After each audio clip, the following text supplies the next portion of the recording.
Hi, I'm Rev Myron. I'm a minister through Pathways of Light, and I've been a Course in Miracles student for 40 years. I'm going through the text this year, reading it a paragraph or two at a time, asking Jesus for clarity, and then I write from that clarity, and that's what I share with you. I've been gone for a while. I went on a cruise, which was a 5-day cruise, and then when I got back, I had a gallbladder attack and had to go in the hospital and have it removed. And so that's why I've been gone for so long. May talk about that from time to time. But for now, let's just look at where we are. We've been reading chapter 6, and we're on section 5C. Be vigilant only for God and his kingdom, paragraphs 3 and 4. So paragraph 3 says, this is a major step toward fundamental change, yet it still has an aspect of thought reversal, since it implies that there is something you must be vigilant against. It has advanced far from the first lesson, which is merely the beginning of the thought reversal, and also from the second, which is essentially the identification of what is more desirable. This step, which follows from the second, as the second follows from the first, emphasizes the dichotomy between the desirable and the undesirable. It therefore makes the ultimate choice inevitable.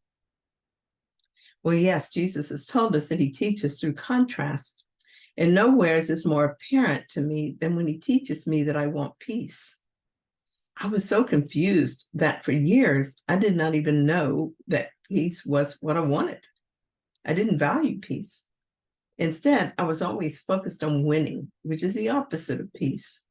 Because to win, I need to defeat someone or something. Being in opposition guarantees separation stays in place. And this cannot bring me peace because it goes against my nature. This is an example of how it might have appeared to me in the past. My daughter seemed to be upset with me about something, and I didn't know what it could be. And maybe I was just being egocentric, as I saw her upset and assumed it was directed toward me. But she would not even meet my eyes when we visited, and so I thought she was angry with me about something I said or did. My first thought would have been that I was feeling unfairly treated because I did nothing to deserve this. I would want her to stop acting like I did something wrong. I would think I needed her to love me and not be angry with me. If none of this happened, I would become depressed about the situation because I could not make her love me or not be angry with me. Then I would be angry with her. I would try to manipulate her with guilt, or I might try the silent treatment. I would try to gather allies who would agree with me that she was being unfair and a bad daughter.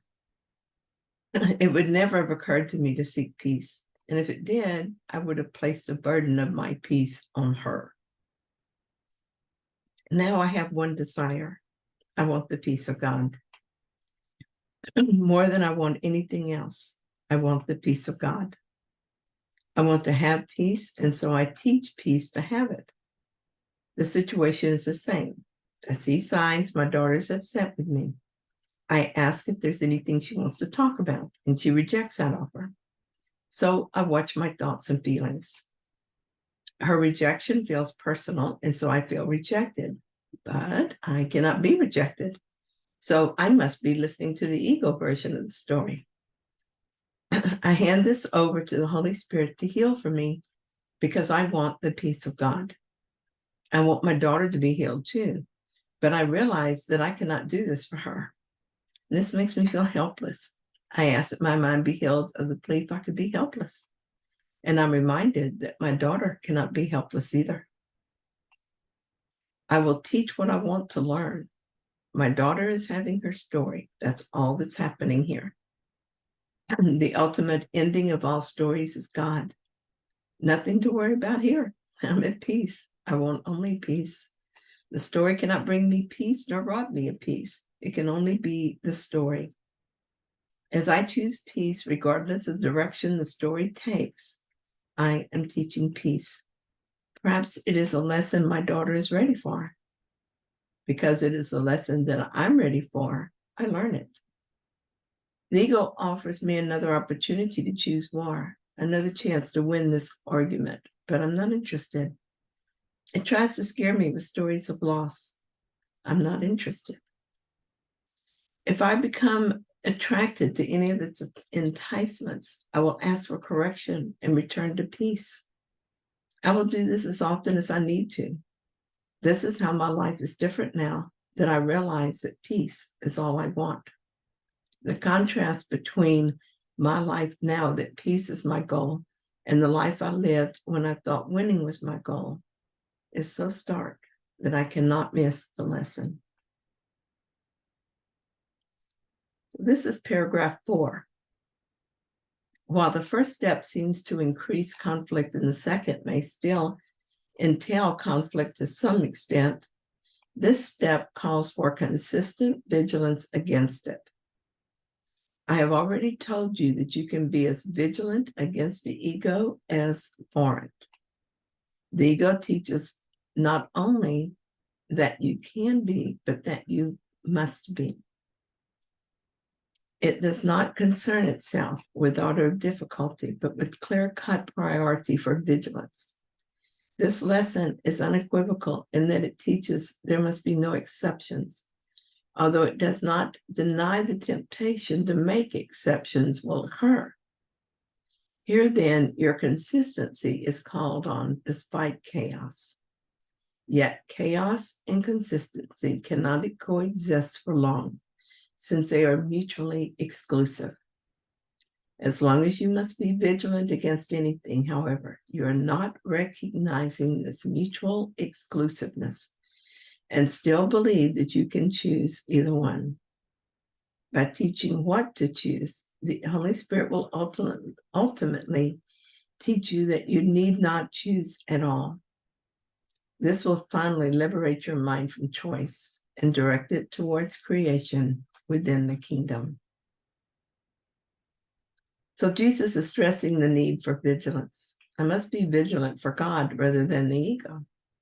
We've already established that we can be vigilant. We have been vigilant for the ego, and so we know it's possible. Now we're learning that we want to choose God instead. We learn this by choosing the Holy Spirit who chooses God for us. For a while, the mind will be chaotic as it vacillates between ego and God, choosing one, then choosing the other. But this cannot last. Consistency of choice will quiet the mind. I choose God over and over, and soon the mind begins to calm down because there is no desire for ego, and so there is not the chaos of conflict in the mind. Thinking of making a choice for God or ego repeatedly just makes me tired. I am ready to give up choice altogether. There was a time when that idea seemed just wrong. The ego rebelled and brought up every objection it could think of. Now it just feels peaceful and right. Jesus tells us why we are drawn to this idea, even as the ego mind fights against it. Choice took the place of creation in our mind. And in giving up choice, we truly return to ourself as creators beside God. Could then relinquishment of choice be a sacrifice? In time, choice is our only remaining freedom. But as we allow the mind to be healed, we leave behind time to discover we exist in eternity. In eternity, we are at peace, and choice is not even a memory. For now, though, I begin to remember who I am through choosing consistently for God. Thank you so much for joining me in this reading. I'm so happy to be back here doing this again. I missed it. I missed sharing with you. And so I'll try to be as consistent as I can as I continue to recover. If you found this helpful, then please like it. And if you haven't yet, please subscribe. And thank you to those who have subscribed. I appreciate you so much. I'll be back soon. with another reading. See you then.